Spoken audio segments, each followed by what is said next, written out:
Hello, this time we will talk about performing a series of more than 2 operations on whole numbers, applying parentheses, multiplication, division, addition, subtraction, or what we call PEMDAS, or grouping, multiplication, division, addition, subtraction, or what we call GEMDAS.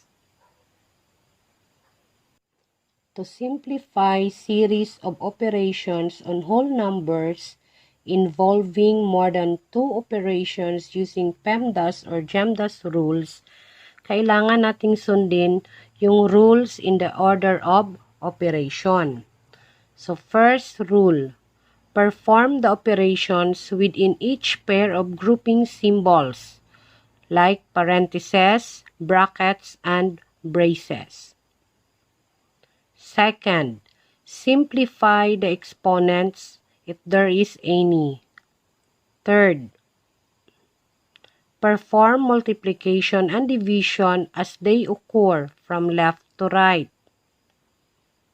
Fourth, perform addition and subtraction as they occur from left to right.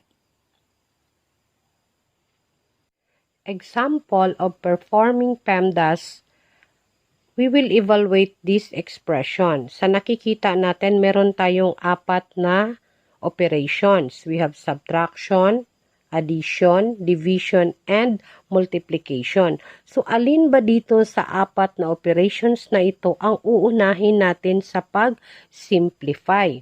So, para hindi kayo malito, sumulat kayo ng acronym na PEMDAS dito sa taas na magsisilbing guide natin sa pag-simplify ng isang expression.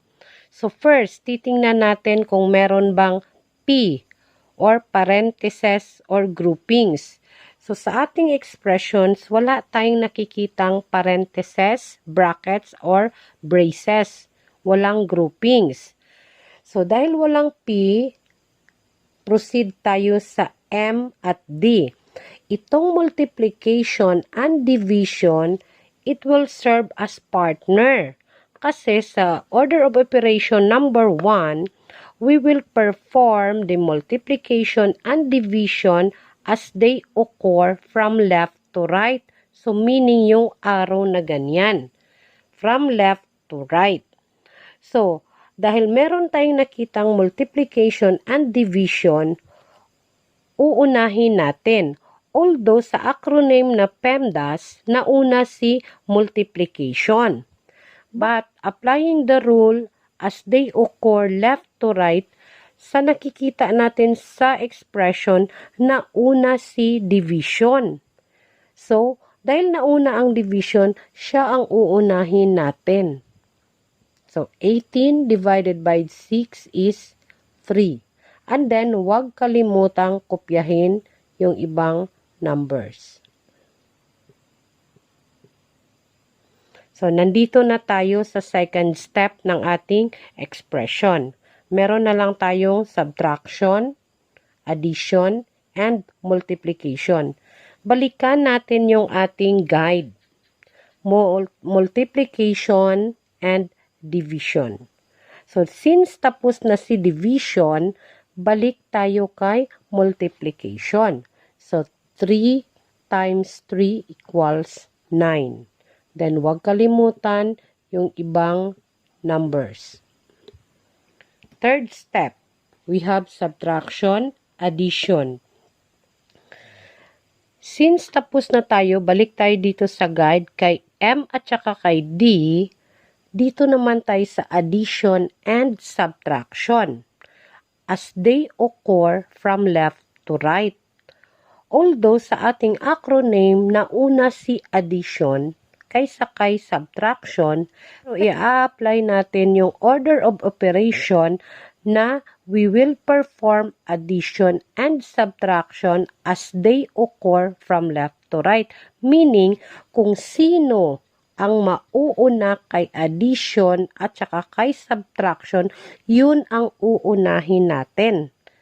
So, dahil nauna si subtraction kaysa kay addition, uunahin natin ang subtraction. So 12 minus 3 is 9. Then copy 9. Then last part, addition na lang, 9 plus 9 is equals to 18. So our final answer is 18. Okay. Another example is 7 times 9 minus 3 plus 8. So gaya ng sabi ko, pwede tayong sumulat ng acronym dito na PEMDAS sa taas or sa gilid para meron tayong guide. So, sa expressions na ito, wala tayong nakikitang naka-parentheses or groupings, naka-brackets or braces. So, walang P. Next, tingnan natin ang M at D, si multiplication at si division. So, doon sa rule, as they occur from left to right. So, meaning, kung sino yung mauuna kay multiplication at division, yun ang uunahin natin. So, sa ating expression, we have multiplication, subtraction, and addition. Walang division. So, of course, uunahin natin ang multiplication.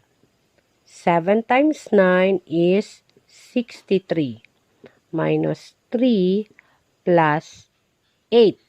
So, meron na lang tayong subtraction at addition. So, dito, dahil tapos na tayo sa M at D, dito naman tayo sa addition and subtraction. Partner yan sila. Kung sino yung mauuna kay addition or subtraction, yun ang uunahin natin na pag-simplify. So, kahit sa acronym natin na nauna ang addition, but ia-apply natin yung rule of operation na left to right. So, ibig sabihin nun, kung sinong mauuna kay addition or subtraction sa ating expression, yun ang uunahin nating i-simplify. So, dahil nauna si subtraction kaysa kay addition, unahin natin siya. 63 minus 3 is 60 plus 8 is equals to 68. Ito na po yung ating final answer. Another example is 18 minus 12 divided by 6 plus 7. So, sulat tayo ng ating guide. So, wala tayong parentheses, brackets, and braces na nakikita. So, dito tayo kay M at D, multiplication and division. So, titingnan natin yung ating expression. Wala tayong nakikitang multiplication. So, dahil walang multiplication, proceed tayo kay division. So, mauuna ang division. 12 divided by 6 is equals to 2. Copy the remaining numbers. So, yung naiwan na lang ay subtraction and addition. So, dito tayo. Kung titingnan natin yung ating acronym, nauna ang addition kaysa sa subtraction. But applying the order of operation, we will perform addition and subtraction as they occur from left to right. Meaning, kung sino ang mauuna sa kanilang dalawa, yun ang uunahin natin sa pag-simplify. Since nauna ang subtraction kaysa sa addition, so uunahin natin ang pag-subtract. 18 minus 2 is equals to 16 plus 7. And 16 plus 7 is equals to 23, and that is our final answer. Another example. Sa nakikita natin sa expressions na ito, meron tayong nakikitang parentheses or groupings. So, titingnan natin yung ating acronym or yung ating guide. Merong P or parentheses or groupings. At napapansin natin na dalawa yung may groupings or mayroong parentheses. dahil dalawa sila, alin dito ang uunahin natin sa pag-simplify? So, i-apply pa rin natin yung rule sa order of operation. Tingnan natin ang M at D, or multiplication and division. Since walang division, sa nakikita natin, multiplication lamang. So, uunahin natin. 3 times 21 is equals to 63. Plus 2 and 9. So, nandito na tayo sa second step.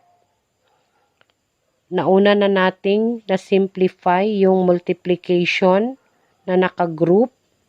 Then next, dito na tayo dahil naka-parentheses pa rin. 9 minus 2 is equals to 7. Plus 63 is equals to 70. Our final answer. Another example. Tingnan natin yung expression na ito. So, merong naka-parentheses. So, applying the rule, unahin nating i-simplify yung nasa loob ng parentheses. Pero sa nakikita natin, yung operations na nasa loob ng parentheses ay may multiplication at addition. Alin sa kanilang dalawa yung uunahin natin? So, dito sa acronym na PEMDAS, uunahin natin ang multiplication or division as they occur from left to right. Since walang division, so sa multiplication lang tayo. 2 times 7 is equals to 14 plus 5, and then we have to copy the remaining number. Then, pareho na tayong mayroong addition. Dahil may naiwan pa dito sa ating first parentheses, unahin na naman natin. 14 plus 5 is equals to 19. Then, copy. 6 plus 19 is equals to 25. Our final answer. Okay, last example. Tingnan natin. We will evaluate this expression. So, applying the order of operation, unahin nating i-simplify yung nasa loob ng parentheses. But since merong dalawang operation tayong nakikita sa loob ng parentheses, ano ba yung uunahin natin? So, applying the order of operation, uunahin natin ang multiplication. So, 4 times 3 is equals to 12. And then, copy the remaining number. 6 times 3 divided by 2. So, nandito na tayo sa second step ng ating operation. At since meron pa rin tayong parentheses na nakikita, uunahin natin itong i-simplify. 2 plus 12 is equals to 14. And then, copy the remaining numbers. Okay. Sa third step ng ating expression, meron na tayong subtraction, multiplication, and division. So, using the PEMDAS rule, so using the order of operation, we will perform multiplication and division as they occur from left to right. Kung sino yung nauuna sa multiplication at saka sa division, yun ang uunahin natin. Since nauna ang multiplication dito sa ating expression, uunahin natin siya. 6 times 3 is equals to 18 divided by 2. Then, copy the remaining number. Next, we only have two operations. May dalawa na lang tayong naiwan, subtraction and division. Saan ba tayo dapat mauuna? So, babalikan pa din natin yung ating order of operation. Tapos na tayo sa multiplication, sunod tayo sa division. 18 divided by 2 is equals to 9. Then copy the remaining number. 14 minus 9 is equals to 5. Our final answer.